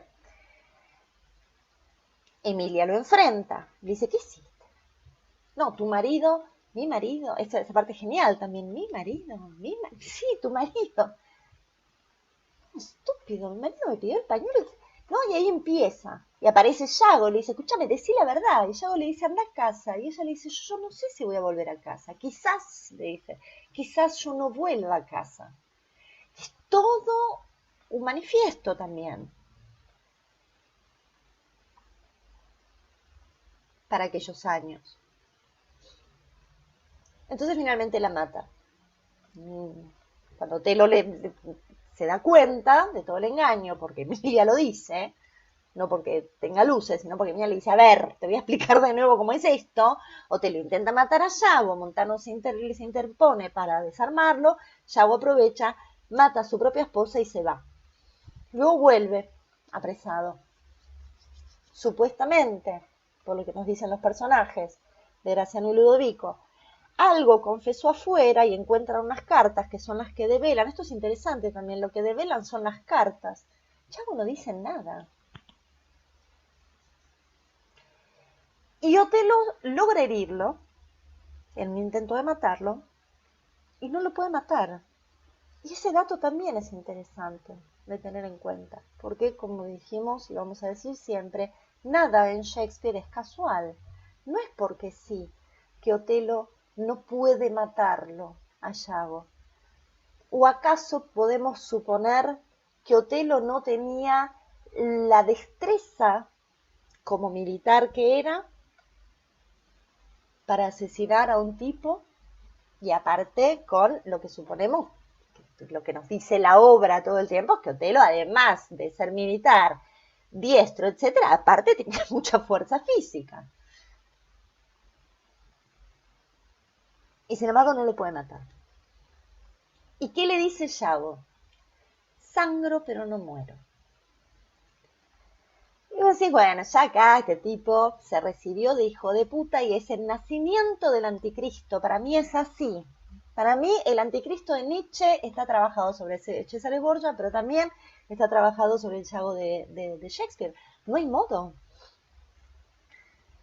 Y esto ya aparece, si ya me pongo más hinchapelotas, vuelvo con el tema de la religión, con el principio donde dice yo no soy el que soy, que es la antítesis de yo soy el que soy del Éxodo, de cuando Dios aparece frente a los judíos en el Éxodo, para decirles chicos tranca que yo los estoy cuidando. Y ahí Boito, que fue el libretista de Giuseppe Verdi en el Otelo, construye un área extraordinaria de Yago, que se las llama, ustedes saben que las arias se las nombra por la primera palabra, ¿no? que canta el personaje. Y en este caso es el famoso credo, porque empieza él diciendo credo in un Dio crudele, creo en un Dios cruel. Y es maravilloso. Después se los voy a subir al Drive, tanto el texto como voy a ver si consigo alguna buena performance del aria en sí. Yo cuando hice Otelo, que era un delirio, la versión que yo he hecho, Delirium Tremens, ocurría todo en un hospital, una cosa rarísima. Yo había tomado, mantuve la estructura de 5 actos, como grandes 5 momentos de la obra. Entonces tomé el aria de Boito, el aria de Verdi, la dividí en 5 y cada acto terminaba con un pedacito de esa aria. En el soliloquio él terminaba, casi siempre él termina, Yago tiene ese momento de soliloquio en el que cierra, entonces yo le agregaba ese textito, porque es extraordinario. Y ahí es donde yo creo que aparece la esencia del personaje.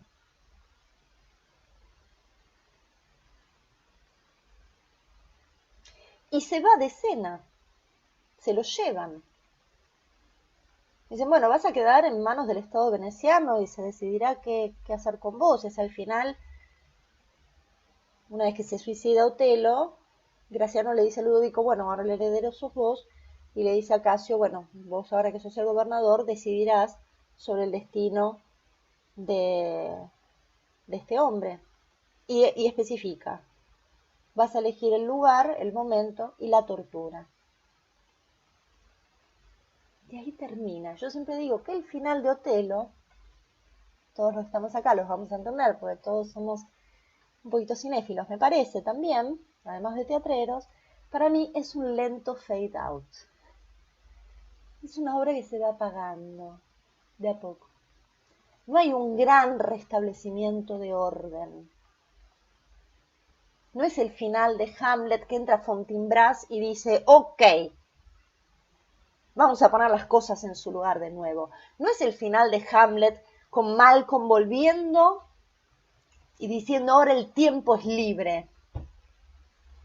No es el final de Ricardo III con el amigo Enrique VII, no me sale la nombre, de Richmond, diciendo el perro sanguinario ha muerto.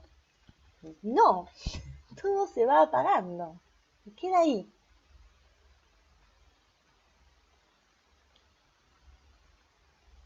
Esta imagen que plantea Bloom, sí, fue Bloom, de esta muerte de Yago es interesante, ¿no? Un Yago que muere en silencio en un potro de tortura. A mí particularmente lo que me pasa es que no me lo imagino muerto, me lo imagino en una eternidad, silenciado. Es un delirio, ¿no? Digo, cuando tuve que hacer yo Otelo, partí de ahí, partí de ese concepto. Entonces, por eso en realidad ocurría en un loquero la obra, en el cual Yago estaba confinado, con un chaleco de fuerza.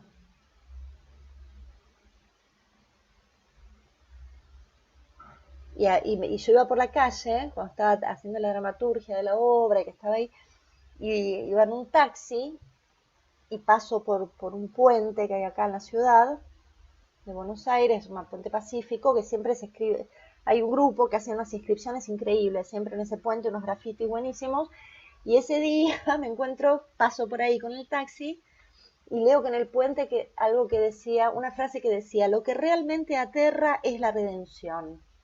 Y lo anoté, porque lo que pensé en ese momento fue, si hay algo que le da miedo, le puede dar miedo a Yago, es la capacidad de redimirse. Él no puede redimirse, es incapaz.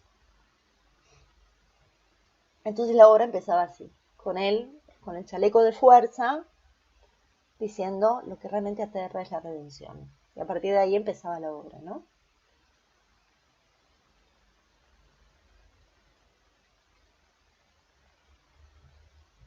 Bueno, hablé mucho, para variar. Perdón. Usted me tiene que interrumpir. Tiene que decir, basta, Laura. Hay que hacer una lectura dramática de Otelo con esa música. Sí, yo lo dije la vez pasada. Abramos micrófono, así ahora charlamos un poquito para terminar la clase de hoy. Lo dije, creo que la vez pasada, lo voy a decir siempre. A mí me gusta más la Otelo de Verdi que el Otelo de Shakespeare. Y miren que la Otelo de Shakespeare me encanta, pero la Otelo de Verdi es extraordinaria. Es extraordinaria. No hay por dónde darle. No hay por dónde darle. Bueno, opiniones, chistes. Ahora, justo has hablado al final de la redención y yo te había Ujú. hecho una pregunta ahí, A ver. si es que hubo alguien que lo redimió, así como eso se hizo la comparación de Job, o No. si alguien que Claro, los justo, quiso mira, salvar. justo hiciste la pregunta. ¿Alguien lo quiso redimir a Yago o advertir a Otelo, así como a Job? No. Decimos Job porque es Job, chicos, Job. Es en español. Ujú, sí, sí, está bien. Pero sí, es cierto, yo lo leo y digo Job. No, pero es extraordinario. Después yo voy a buscar algunos textos. Hay muchos momentos de la obra donde Yago habla.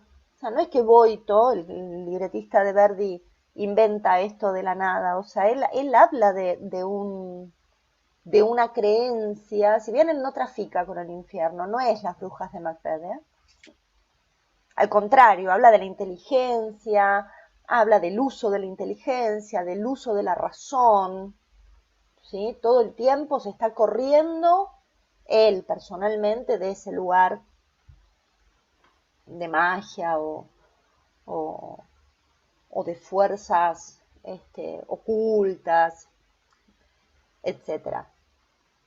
Y creo que eso es lo que lo hace más terrorífico todavía. Mm,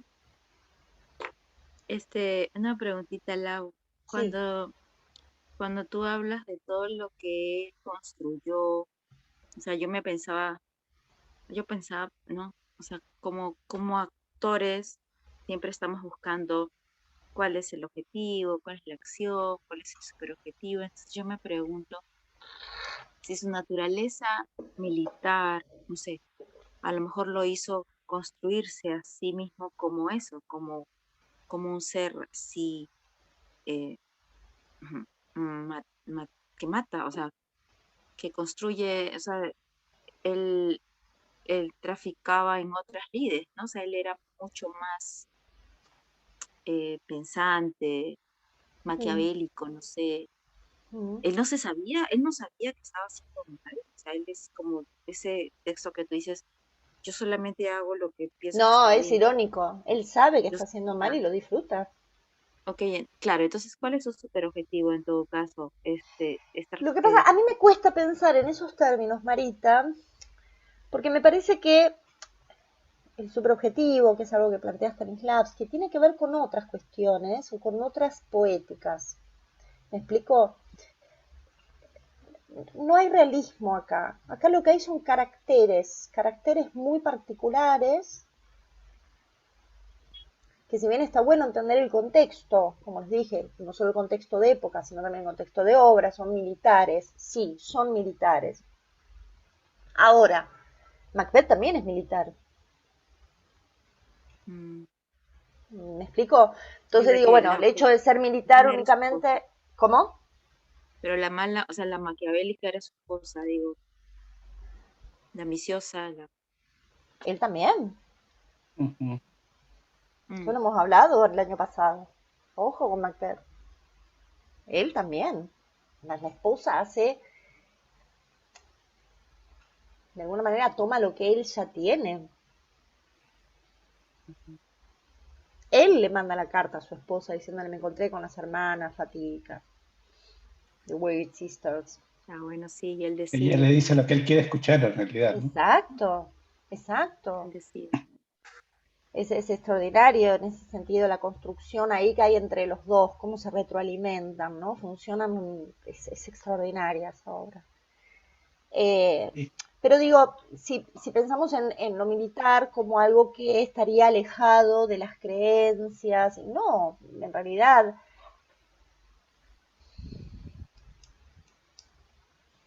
Yago es Yago. Yago es Yago porque es Yago.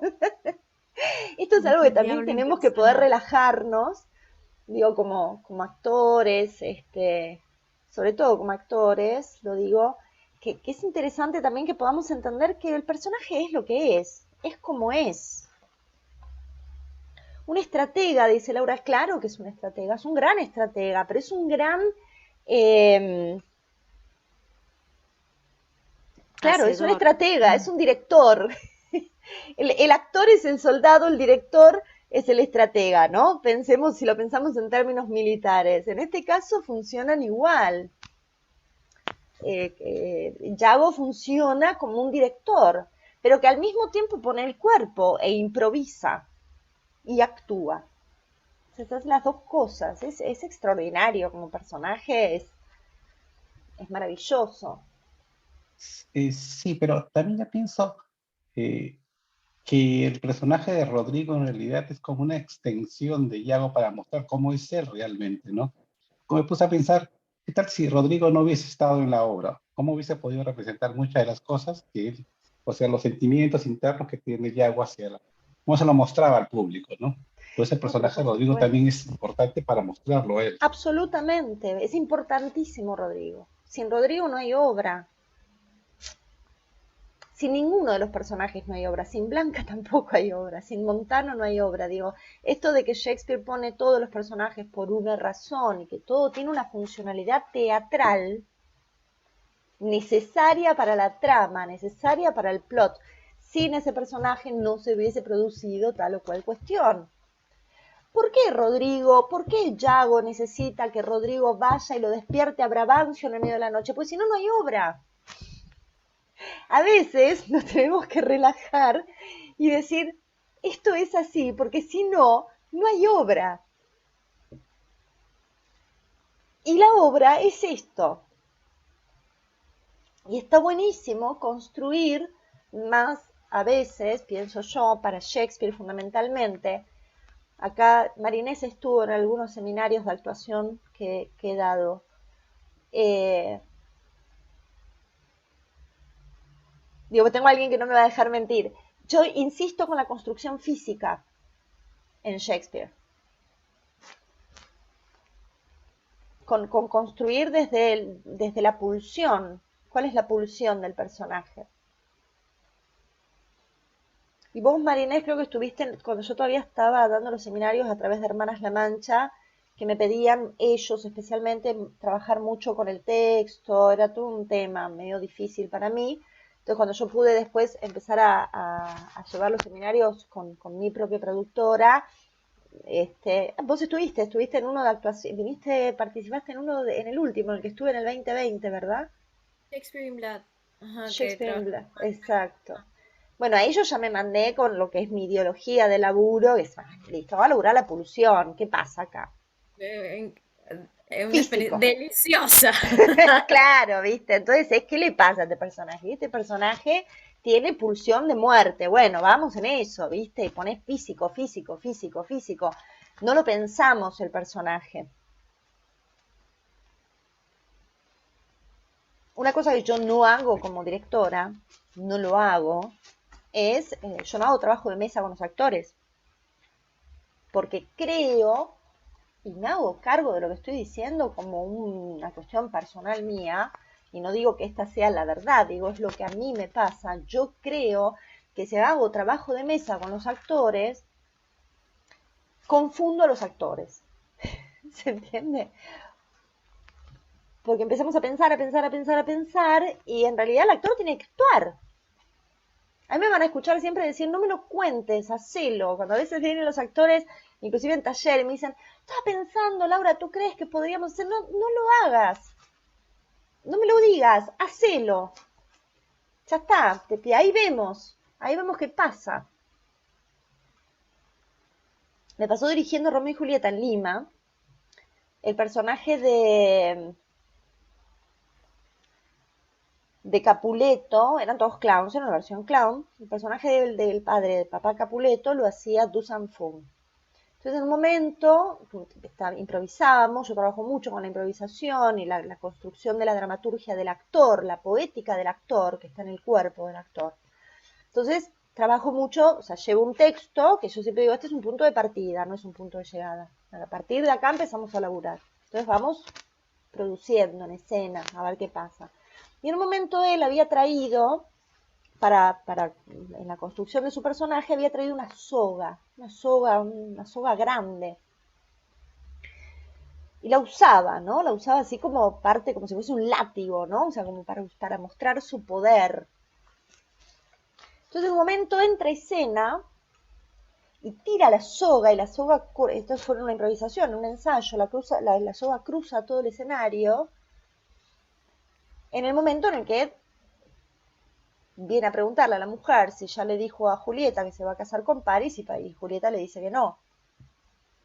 Y él se enoja, la escena es tremenda, la escena original es tremenda, él la trata de puta, le pega, es un desastre. Entonces en un momento yo lo veo a Dusan que se va sobre la actriz cae al piso y queda, ¿no? No sé cómo mostrarlo acá, ¿no? O sea, queda así en el piso. Y yo vi la pulsión en él. Y él la reprimió, la contuvo. Y yo le dije, hacé eso que querés hacer. Esa fue mi indicación.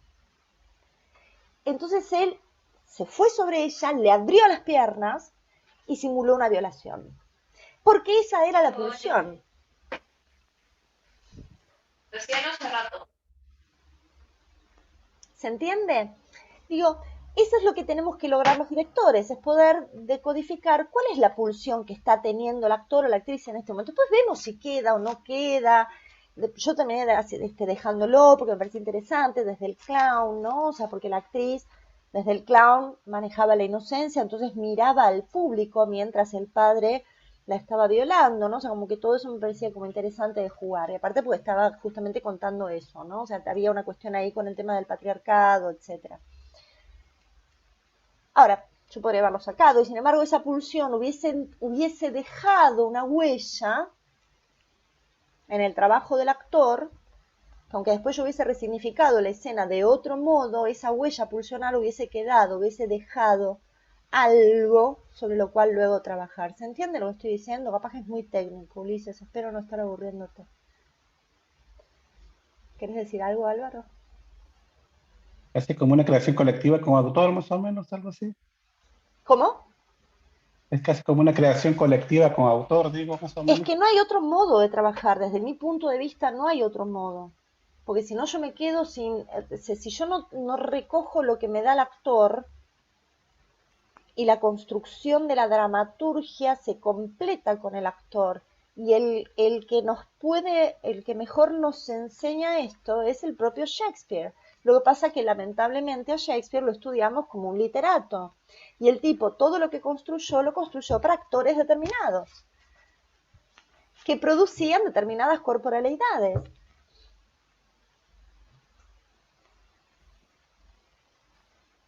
Ah, qué lindo, eso dice Alberto, qué lindo. El director es un cazador de impulsos. Sí, claro. Y tenemos que estar atentos los directores y las directoras a eso y los actores abiertos. Es un trabajo yo digo que es una entrega mutua, Ulises. Es una ida y vuelta. O sea, yo tengo que confiar en el actor y el actor o la actriz tiene que confiar en mí lo suficiente. Y estamos casi a ciegas en conjunto construyendo. Es un trabajo muy hermoso. Es la magia de la creación teatral, es esa, ¿no? Pero bueno, ay, me puse nostálgico, ahora quiero dirigir. Necesito dirigir algo. Pero sí, claro, esa construcción de todo esto partió de la pregunta de Marita. Olvidémonos un poquito a veces de tantas, cuál es el objetivo, si es porque era así, porque era así. Está bueno pensarlo. Sí, los dirijo a todos, no hay problema, cuando quieran. Está bueno pensarlo, estamos haciendo de hecho un seminario de análisis, claro que sí, vamos a pensar en todo eso, pero como actores, corrámonos a veces de ese lugar, ¿viste? Porque A veces nos hacen mucho tuki tuki en la cabeza y está bueno ir a la pulsión y después poder ver, insisto, si lo tomamos o no.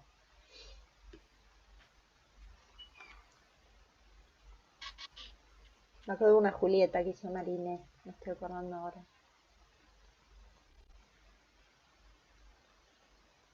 No, yo no he hecho Julieta, creo que es esta No, chica. hiciste una Desdémona, perdón, hiciste una Desdémona.